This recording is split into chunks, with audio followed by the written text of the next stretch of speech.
নমস্কার। আমার কাছে এসছেন শ্রীমতী করবী রায় দেবনাথ, ৪৫ বছর বয়স, রানাঘাটেই থাকেন। উনি আমার কাছে এসছিলেন কিডনির ইউরেটারে একটি পাথর আটকে ছিল, যে কারণে কিডনি ফুলে গেছিলো, যেটাকে বলে হাইড্রোনেফ্রোসিস, এবং ব্যথাও হতো। তা ওনাকে আমি ওষুধ খেতে বলেছিলাম এবং বলেছিলাম যে ৪-৫ মাস পর আপনি এটা পরীক্ষা করে এই ওষুধ খেয়ে আমার কাছে আসবেন। তা উনি আজকে এসছেন, যদিও পরীক্ষাটা একটু লেট করেই করেছেন। তা আমি আগেই বলেছিলাম, এবার ওনার কাছ থেকেই শুনুন যে আজকে রিপোর্টটা আছে। প্রথম রিপোর্ট আমি দেখিয়ে দিই। প্রথম রিপোর্ট ছিল এই যে দেখুন, প্রথম রিপোর্ট ছিল, এতগুলো প্রবলেম ছিল, যদিও অনেকগুলো প্রবলেমই ছিল।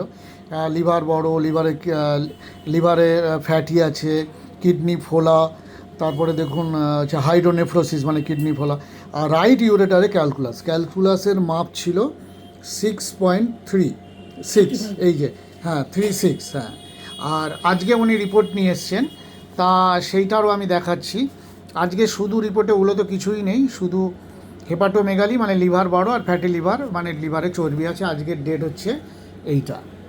আচ্ছা, এবারই ওনার যেটা ইউরেটারে যেটা আছে সেটা ইউরেটারে নেই, এবং ডাক্তারবাবু বলেও দিয়েছেন যে আপনার ওটা বেরিয়ে গেছে, যিনি ইউএসজি করেছেন। ওনারই মুখ থেকে আমি শুনবো যে হোমিওপ্যাথি ওষুধে ওনারা যদিও আমার কাছে অনেক বছর ধরেই ওষুধ খান, তাও একটা ভয় পেয়ে গেছিলেন। উনি এবং ওনার হাজব্যান্ড দুজনে মিলেই এসেছিলেন সস্ত্রীক। কেমন লাগছে আপনার এই শুনে পাথরটার ব্যাপারে? আপনি একটু মতামত দিন। ভালো লাগছে। আমি তো প্রথমে যখন এরকম শুনেছিলাম মানে খুবই ভয় পেয়ে গেছিলাম, তারপর সে হোমিওপ্যাথির ওপরে ভরসা রেখেই খেলাম। এখন দেখি যে আমার রিপোর্টটা একদমই ঠিক আছে, এখন আমি খুব খুশি।